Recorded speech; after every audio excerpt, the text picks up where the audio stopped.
Hola muchachos, sean bienvenidos nuevamente a su materia de delitos en particular. Vamos a iniciar con una semana más trabajando esta materia que entre más me toca investigar, comparar leyes con otros estados de carácter federal, la Constitución, me doy cuenta que es muy importante que los criminólogos seamos conocedores en la materia, seamos conocedores en materia de delitos. Hoy vamos a continuar con la segunda parte del tema de los delitos contra la libertad personal y el normal desarrollo psicosexual. Si recuerdan, yo les dejé en su tarea de investigación 3 delitos más en particular, que hoy vamos a hablar de cada uno de ellos. ¿Sí? Pues sean todos bienvenidos, tomen nota por favor, si tienen alguna duda, háganmelo llegar por los bienes conducentes. Y pues vamos a iniciar con un tema más, ¿sale? Pongan mucha atención, no dejen de tomar nota porque es muy importante. Bien, vamos a abordar hoy uno de los temas que es prácticamente la continuación de la semana pasada y me refiero al tema de abuso sexual. Un tema donde los ciudadanos muchas de las veces que se ven agredidos por este delito, muchas veces no conocen el significado del porqué de las cosas, o el por qué se da el delito, o de qué manera está tipificado en la ley. Y muchas veces por el coraje, por el enojo, por la impotencia por parte de los tutores, de los papás, o de algún familiar muy cercano, se dejan llevar por las emociones. Recuerden que en materia de derecho penal, pues los delitos están típicamente bien colocados mediante prerrogativas en la ley, y no puede haber laguna alguna en cuestiones de delitos. Vamos a abordar lo que es el abuso sexual. Fíjense bien, pongan atención. El hablar del abuso sexual, desde un punto de vista conceptual, de un punto de vista donde lo podamos entender de una manera clara y concreta, dice que es un contacto o interacción entre niño, niña y un adulto, donde es utilizado para la satisfacción sexual, desconociendo el desarrollo psicosexual. Yo entiendo hasta dónde un delito como estos daña principalmente y marca totalmente a un niño, y más en la adolescencia, donde recuerden, estamos hablando de la identificación personal que tiene cada uno de ellos. El hablar del abuso sexual, sí, muchas de las ocasiones puede ser solo un tocamiento o algún hecho que implique la predicación con carácter sexual. ¿Hasta dónde es tan importante ver la intención que tiene la persona de causarle un daño, primeramente psicológico, moral? Hay estadísticas que a mí me llaman mucho la atención relacionado a las principales víctimas de agresión sexual, y tenemos en un muy marcado número a las mujeres, y un número que también es significante en cuestión de hombres. Sabemos que ahorita en la actualidad nadie está exento de sufrir alguna agresión como tal. Inclusive se ha hablado casos hasta personas de la tercera edad, personas con alguna discapacidad, que son agredidos también por el victimario. Bueno, es importante siempre, y se los voy a recalcar en todos los temas que llevemos a cabo, hablar de jurisprudencia. Recuerden que hablar de jurisprudencia es irnos a la ley donde marca los delitos como tal y donde nos habla sobre penas, sobre reparación del daño, sobre castigos, que es muy importante que como criminólogos también nos podamos identificar en esta materia de delitos en particular. Bien, vamos a revisar el Código Penal Federal en relación al delito de abuso sexual. Dice, artículo 260. Comete el delito de abuso sexual quien ejecute en una persona sin su consentimiento o la obliga a ejecutar para sí o en otra persona actos sexuales sin el propósito de llegar a una cópula. Recuerden que la palabra cópula es empleada en el delito de violación. ¿Hasta dónde? Es aquí donde hay la confusión muchas veces por las personas si es un abuso sexual o es una violación. Todo esto pues tiene que ser tratado con un Ministerio Público de Ciudad Niñez o del Instituto de la Mujer, donde pues específicamente se vayan a los hechos que sufre la víctima. Bien, en este artículo 260 agrega también que para efectos de este artículo se entiende por actos sexuales los tocamientos o manoseos corporales obscenos, o los que representen actos explícitamente sexuales o obligan a la víctima a representarlos. Si se fijan, hay un estrecho muy largo entre lo que es una violación y un abuso sexual. Regularmente, en la experiencia de campo que yo tengo, se da mucho este tipo de denuncias, mas sin embargo, pues es muy importante en este caso que intervengan grupos como Intervención en Crisis para esperar, o ellos que utilicen los métodos de primeros auxilios psicológicos para poder manejar a las víctimas, ¿sí? Y sobre todo a sus familiares para que puedan darnos una descripción como tal. Yo como representante del Estado, yo como autoridad, pues puedo detener al sujeto, mas sin embargo se tiene que poner a disposición del Ministerio Público bajo mando y conducción para que determine si procede o no el delito. Bien, continuamos. El hablar de abuso sexual es también hablar que se considera como tal cuando se obliga a la víctima a observar un acto sexual o a exhibir su cuerpo sin su consentimiento. Fíjense, en su materia de delitos en particular tenemos que ver diferentes panoramas en los cuales se da el delito. No es como las matemáticas en específico, no. En materia de delitos, pues todo va a cambiar, va a verse si es de tipo doloso, culposo, si requiere querella. Son muchos aspectos muy importantes que se le va a dar el enfoque, en este caso el Ministerio Público para ejercer la acción penal, o en este caso para calificarlo o no, el juez de control. Es muy importante también considerar a quien comete este delito va a tener una pena, y la pena va como mínimo de 6 y como máximo a 10 años y hasta 200 días de multa. Cuando hablamos 200 días de multa nos referimos al salario mínimo, que en este caso aplica en esta región donde estamos posicionados en Jalisco. ¿Qué tan importante es observar estos aspectos? Fíjense, como se los he venido comentando en otras clases, me gusta hacer comparaciones con diferentes estados, y en estos tipos de delitos me voy a enfocar al Código Penal del estado de Jalisco. Fíjense bien, el Código Penal del estado de Jalisco en su capítulo 4 nos habla del hostigamiento y acoso sexual, y dice a la letra el artículo 176 bis. Comete el delito de hostigamiento sexual el que con fines o móviles lascivos asedie u hostigue sexualmente a otra persona de cualquier sexo. Aquí hay unas palabras muy importantes a diferencia del Código Federal. Aquí habla de asedie, hostigue, con fines lascivos. Asediar significa molestar a alguna persona con palabras que no propiamente pueden ser groseras, mas sin embargo hacen sentir mal a la persona. Eso es lo que significa asediar, mas sin embargo está tipificado aquí en el Código Penal del estado de Jalisco.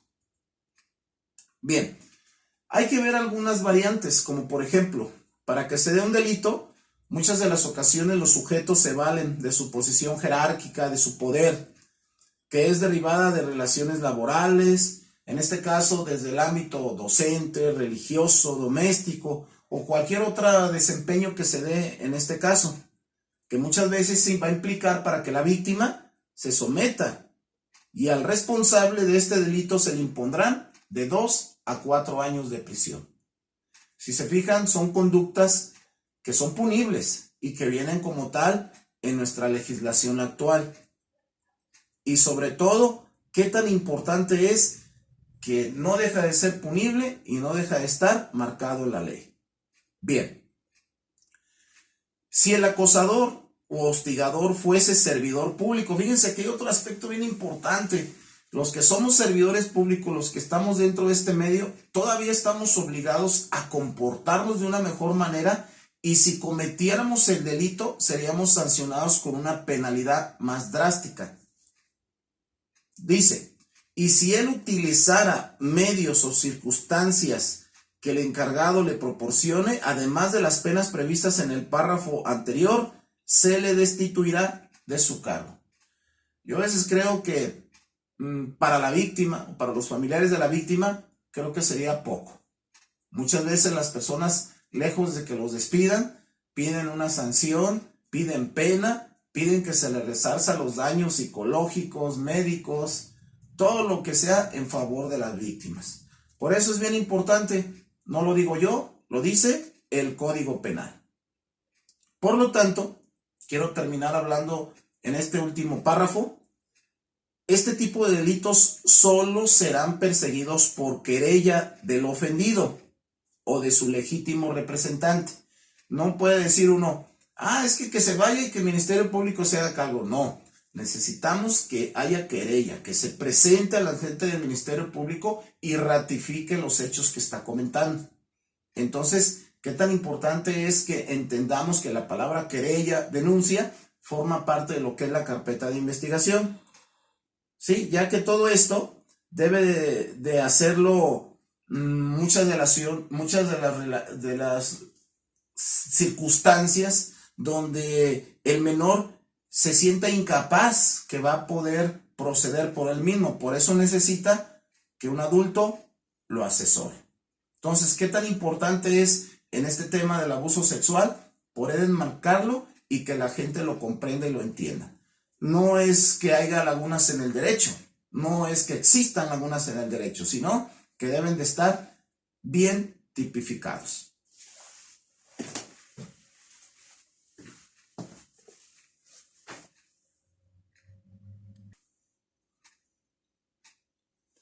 Otro de los delitos que también están enmarcados dentro de nuestro tema, que es delitos en particular, su materia en específico, es el delito del estupro. Nuevamente, tenemos que entender qué significa como tal la palabra estupro para poderlo, de cierta manera, poderlo identificar y dar una comparación con nuestro derecho, o más bien con nuestro sistema jurídico mexicano. Bueno, se entiende por estupro a la conducta sexual considerada como un delito en la mayoría de las legislaciones actuales. Quiere decir esto que no es algo fuera de lo normal, es un delito que en todas las leyes de nuestro país existen. El hablar del estupro es hablar a la cópula con una persona, empleando en este caso medios como seducción o el engaño para alcanzar el consentimiento de una víctima. Por lo tanto, se considera como el delito estupro. Palabras más, palabras menos, con engaños, podría ser con amenazas, con mentiras, de cierta manera convenciendo al sujeto o a la víctima. Bien, para hablar del estupro se deben de considerar ciertos aspectos que son muy importantes. ¿Sí? El estupro debe de ser a partir de una querella, es decir, no se puede manejar por oficio. Ya lo decíamos en el delito de abuso sexual. La víctima tiene que presentarse y ratificar su denuncia. No puede ser como de oficio.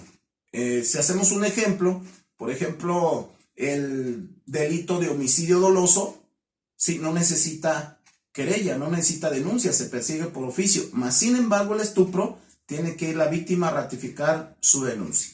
Es decir, va a ir a la fiscalía, se va a identificar, ¿sí? Y va a poner su carpeta de investigación. Bien, es muy importante que en este tipo de temas nos hagamos preguntas para poder comprender de qué trata o en qué se va a dirigir. Una de estas preguntas que yo las veo necesarias hacerlas es la siguiente. ¿Cómo se comprueba el delito de estupro? Muchas veces son delitos que no son muy conocidos por la sociedad debido a que no conocen nuestra legislación actual. Mas, sin embargo, ellos saben que es una conducta indebida. Para hablar de cómo se comprueba el delito de estupro, vamos a hablar de unos aspectos que son muy importantes. Primeramente, vamos a hablar que los mayores de 15 años y menores de 18 que sean víctimas de estupro tendrán que probar ante un juez que otorgaron su consentimiento a través de algún engaño. En este tipo de situaciones tiene que estar presente un tutor, tiene que estar presente, en este caso si no lo hubiera, un familiar muy cercano, porque ahora en materia de los juicios orales, pues tienen que explicarle al juez, al Ministerio Público, ¿sí?, a los testigos, cómo sucedieron los hechos, porque de antemano sabemos que son menores de edad y no tienen la conciencia como la tuviera un adulto. Hablar del estupro, ¿sí?, es hablar una pregunta más que yo la considero muy importante. ¿Cuándo prescribe el delito de estupro? Para esto vamos a entender qué significa la palabra prescribe. Prescribe significa que en cierto tiempo después de cometerse el delito ya no va a tener efecto, de una manera coloquial. Para esto, pues nos tenemos que ir al Código Penal Federal. Fíjense bien, El Código Penal Federal nos dice que el delito de estupro prescribe cuando la víctima haya alcanzado la mayoría de edad. Si se fijan, el delito de estupro se da menos de 18 años. Estamos hablando de 17. Entonces, este delito prescribe, queda sin efecto cuando la víctima cumple la mayoría de edad. Es decir, deja de tener el efecto legal hasta los 18 años. Aquí podemos entrar en controversia de que si el delito se da, que no es justo, que se pueden dar situaciones que no pueden llevarlo a cabo. Pues al final de cuentas es la ley y así está marcada como tal. En este Código Penal es muy importante señalar también otros aspectos que nos va a llevar a reflexionar en edades, porque no siempre va a ser la edad como yo lo mencionaba. El hablar del estupro habla que las relaciones sexuales con menores de edad, estamos hablando de menos de 18, se le impondrá una pena de 5 a 14 años de prisión y de 100 a 2,000 días de multa. Estamos hablando de salario mínimo. Aquí el juez de juicio oral, pues depende del dolo que hubiera existido, es la pena máxima, la pena media o la mínima, en la cual el juez pues tomará ese criterio para resolver de plano. Es muy importante hacer una comparación con otras leyes y en este caso lo estuve verificando en el Código Penal del Estado de Jalisco y viene en el capítulo 5, artículo 142-1, donde dice que el delito de estupro se deroga. ¿Sí? Entonces, ¿qué tan importante? Considerarlo de esa manera. Como ustedes se pueden dar cuenta, en estos dos delitos que hemos observado en particular, pues tiene sus situaciones muy marcadas en las cuales como criminólogos hay que conocerlos, porque recuerden, con el nombramiento que nos otorga el Estado como policías, pues estamos obligados, como lo dice el artículo 21 de la Constitución, los policías y el Ministerio Público coadyuvarán en materia de investigación. Entonces, ¿qué tan importante? Pues no dejarlo de lado. Bien, continuamos. Otro de los delitos que forma parte de este tema es el delito del incesto. Fíjense bien, no dejen de tomar nota. El hablar del incesto está de la misma manera tipificado en la ley. El incesto, de manera coloquial o de un término muy en general, habla que es el acto de mantener relaciones amorosas y sexuales con un mismo miembro del grupo familiar o cercano. ¿Sí? El estupro como tal está tipificado en la ley, aunque exista el consentimiento, aunque se enamoren de un familiar muy cercano o de alguien muy cercano a la familia, pues estará como tal tipificado en la ley. El estupro muchas de las ocasiones se da donde los padres utilizan a los hijos, donde los hijos carecen de una situación afectiva y física, que muchas veces buscan cumplirlo con un adulto. Ahí es donde pues volvemos al prefacio, donde esa falta de identidad pues los lleva a cometer este tipo de situaciones. Hablar del incesto es hablar igualmente donde el hijo lo puede sentir hacia alguno de sus progenitores, ¿sí? Ese afecto, esa sensación, estableciendo una situación con algún miembro de su familia. Por lo tanto, el estupro pues tiene que ver con las relaciones que hay entre la familia, y muy marcados, ¿sí? Que ahorita los vamos a observar en específico. Hablar de este delito como tal es hablar de una frase que encontré en un libro de violencia intrafamiliar que me llamó mucho la atención. Ese libro, recuerdo que lo estaba leyendo ahí en el Instituto de la Mujer, ese que está ahí en Álvaro Alcázar y Normalistas, y me llamó la atención hasta dónde me dejó esta frase. Y se relaciona con el abuso sexual, con la violación. De cierta manera van de la mano. Dice esta frase: ultrajo mi cuerpo, lo utilizó como quiso, sin importarle qué dijera o pensara. Lo más importante fue su placer de mi dolor, del cual hizo caso omiso. Hasta donde yo considero que en este sentido la criminología, muchachos, pues efectivamente trata de estudiar el porqué del delito, el porqué de la etiología de los delitos, para poder entender al delincuente y después darle un tratamiento efectivo, y que las ciencias penales como tales lo castiguen tal cual sea justo. Bueno, reviso lo que es ahora el Código Penal del Estado de Jalisco, y en el capítulo 6 habla del incesto y dice, artículo 181, comete el delito de incesto los parientes que copulan entre sí. Aquí nuevamente volvemos a entender la palabra cópula. Siempre que se trate de ascendientes con descendientes. Esto quiere decir familiares, cercanos, primos, hermanos, tíos, abuelos, todo lo que sea de manera ascendente o descendente hasta la tercera generación. ¿Sí? Podemos hablar inclusive padre o madre adoptiva, hijo o hijo adoptivo, respectivamente, todo lo que tenga un vínculo de afinidad en primer grado. Familias que viven en la misma casa, que se juntan, de matrimonios que se divorcian, ahí es donde empieza esa relación. Y acuérdense que cuando hay convivencia entre dos o más o tres personas, pues empiezan a salir diferencias, ¿sí? O situaciones que pues la ley las tiene que contemplar como tal. Al incesto, ¿sí? Entre otras cosas que es muy formalmente que se deben de tomar en cuenta, es un delito y se tiene que castigar, y la conducta es punible. Por lo tanto, dice aquí en el Código Penal que la pena será de 1 a 4 años y los demás con prisión de 6 meses a 3 años.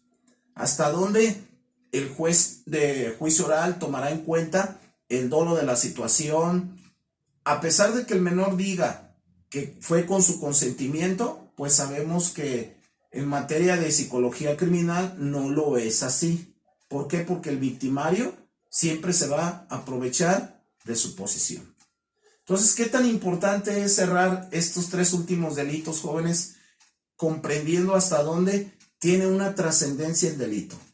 Sí, tanto psicológico, tanto emocional, tanto trascendental en la familia. Y todo esto pues nos debe de llevar a reflexionar hasta dónde se tienen que emplear políticas criminales para poder inhibir este tipo de situaciones. ¿Sí? Bien. Si hay alguna duda, coméntenmelo y con todo gusto le responderé. ¿Sale? Bien.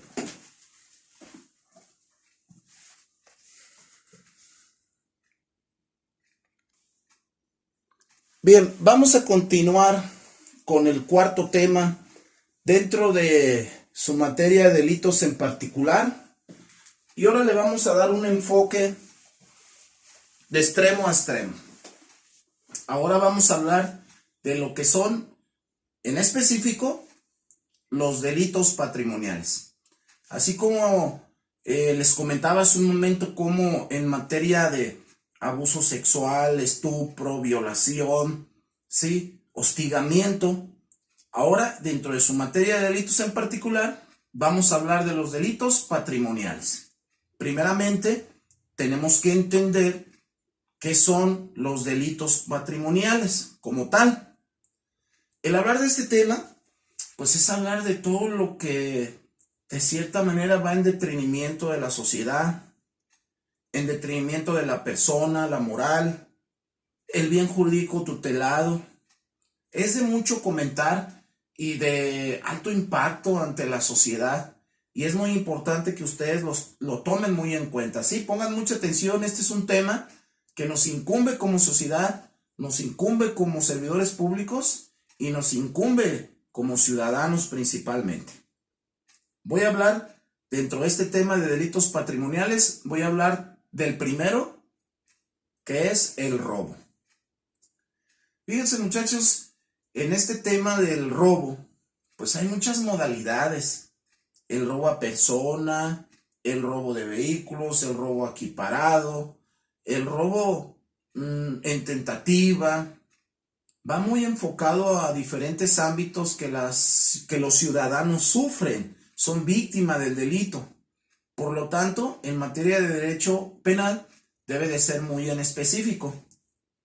Voy a tocar algunos artículos, algunas definiciones, dándole un poquito más de importancia a lo que ahorita en la actualidad trasciende en nuestra ciudad, en nuestro país. Y voy a hablar primeramente una definición conceptual de lo que es el robo. Tomen nota, por favor. El robo es un delito contra el patrimonio consistente en el apoderamiento de bienes ajenos de otras personas de manera fraudulenta. ¿Hasta dónde el hablar del concepto fraudulenta puede llevar a que ustedes comprendan que es algo ilícito, que está fuera de la legalidad? Hablar entonces del delito de robo es hablar que para ello se va a emplear la fuerza en las cosas o en un bien con violencia o intimidación a las personas.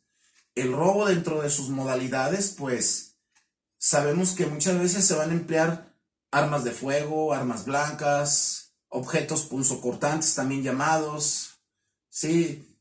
Armas hechizas. En materia de seguridad es un ámbito muy grande, mas sin embargo, si está contemplado en el Código Penal como tal, pues es un delito.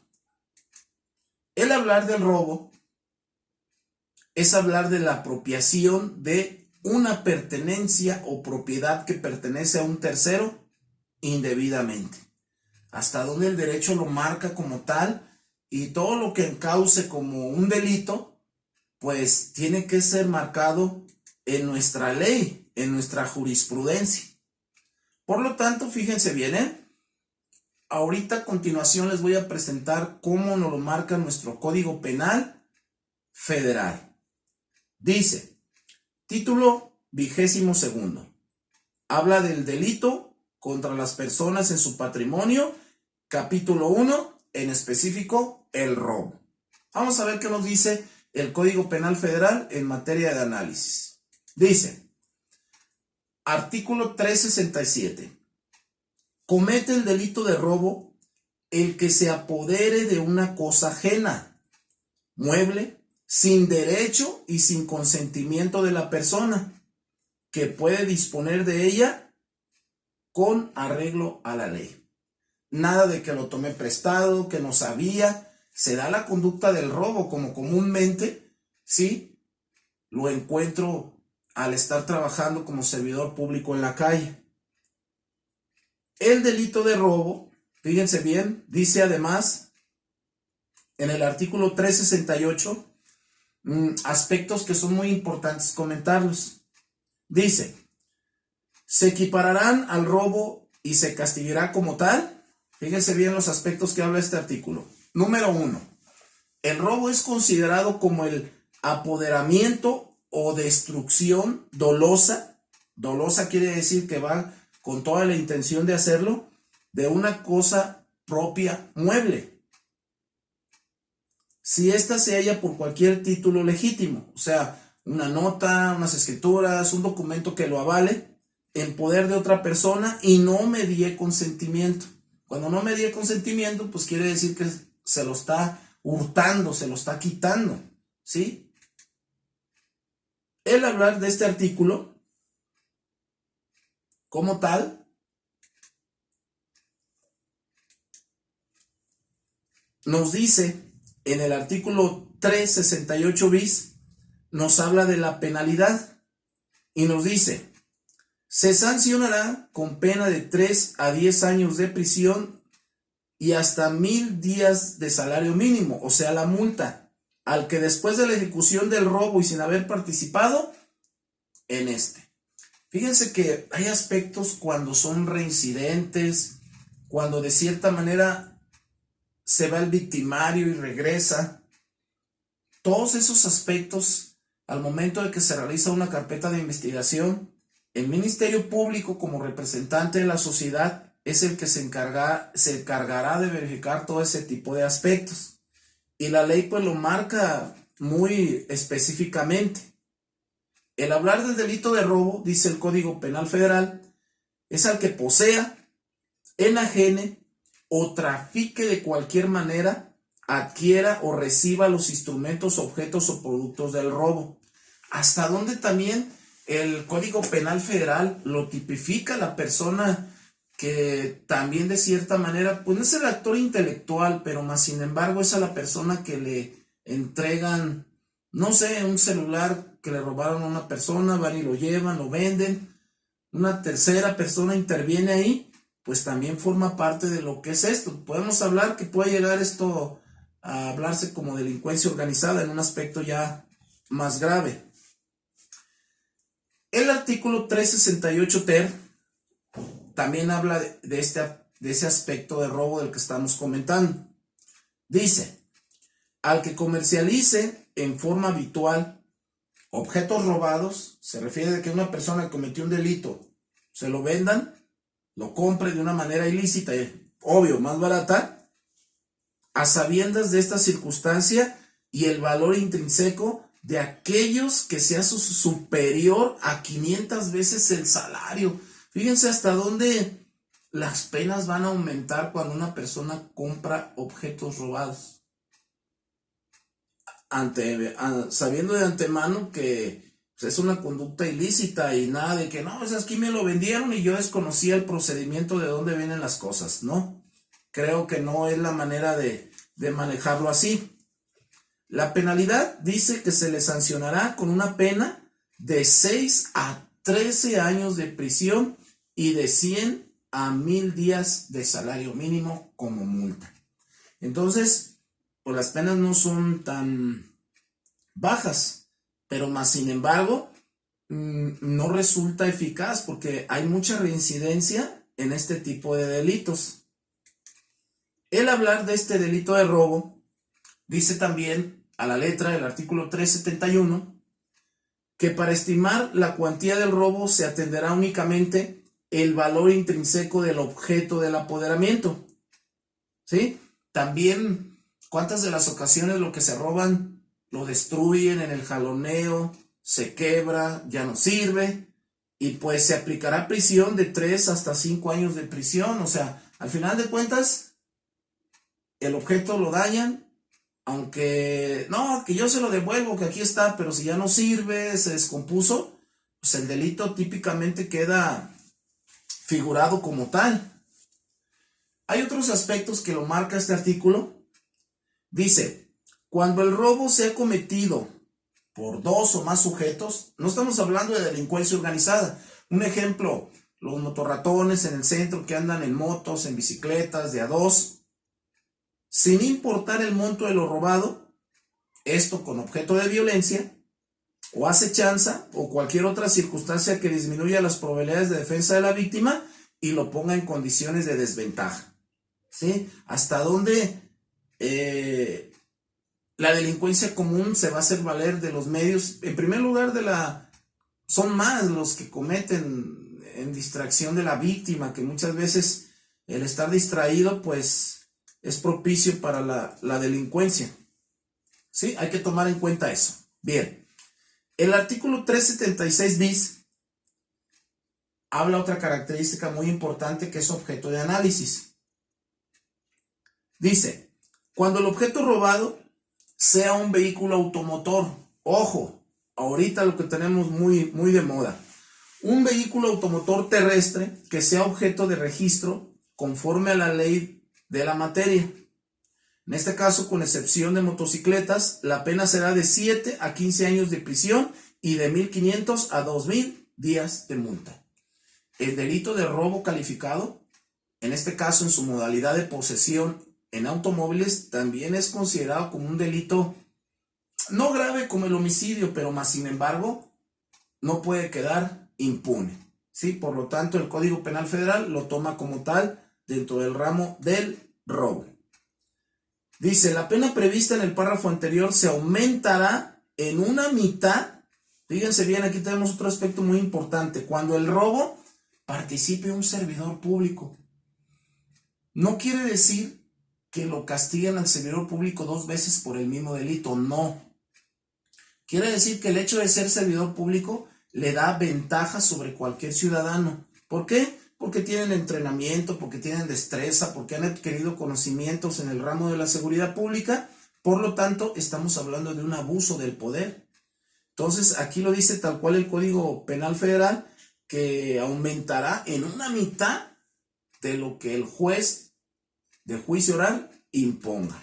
¿Sí? Entonces son aspectos donde el servidor público que lleve a cabo funciones como prevención, persecución, estamos hablando de la fiscalía, de los policías municipales, estatales, aplicará hasta la destitución. ¿Qué quiere decir la destitución? Será dado de baja e inhabilitación para desempeñar cualquier empleo.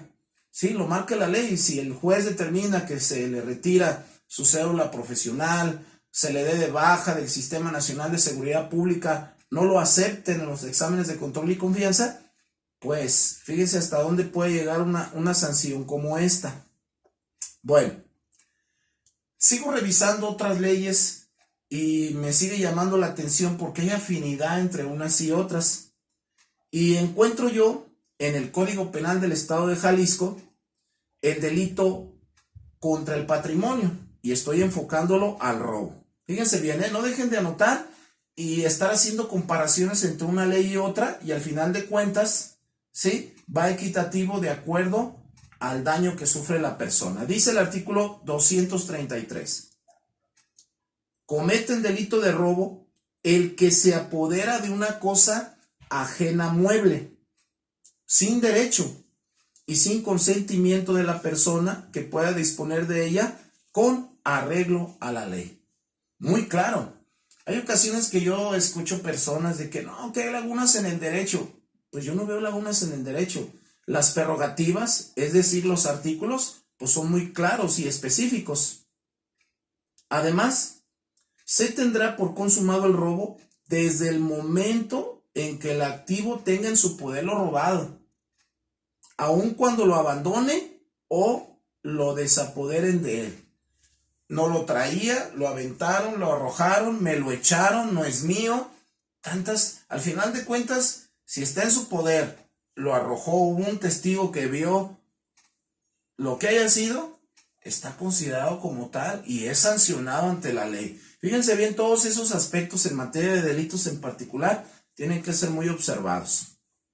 Bien, continuamos.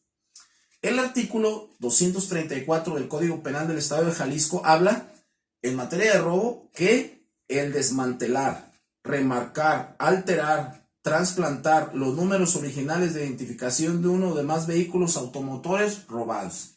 Ahorita yo les puedo decir que en la zona metropolitana se están robando alrededor de 50 carros cada 24 horas.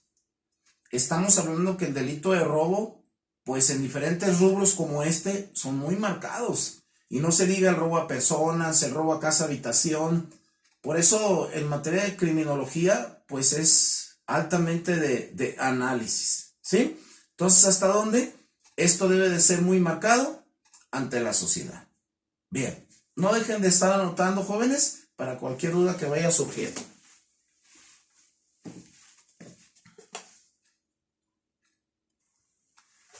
Bien, dentro del tema de los delitos patrimoniales, ahora toca el turno de hablar de uno de los delitos que se considera también muy marcados. Yo como servidor público seguido voy atiendo servicios de este tipo, donde por desconfianza, por ignorancia, por darle esa confianza a las personas, se convierten en víctimas de un delito llamado abuso de confianza. Bueno, primeramente vamos a entender de manera general qué significa este término de abuso de confianza. Fíjense bien, lo voy a enfocar desde el punto de vista del derecho. El abuso de confianza es un delito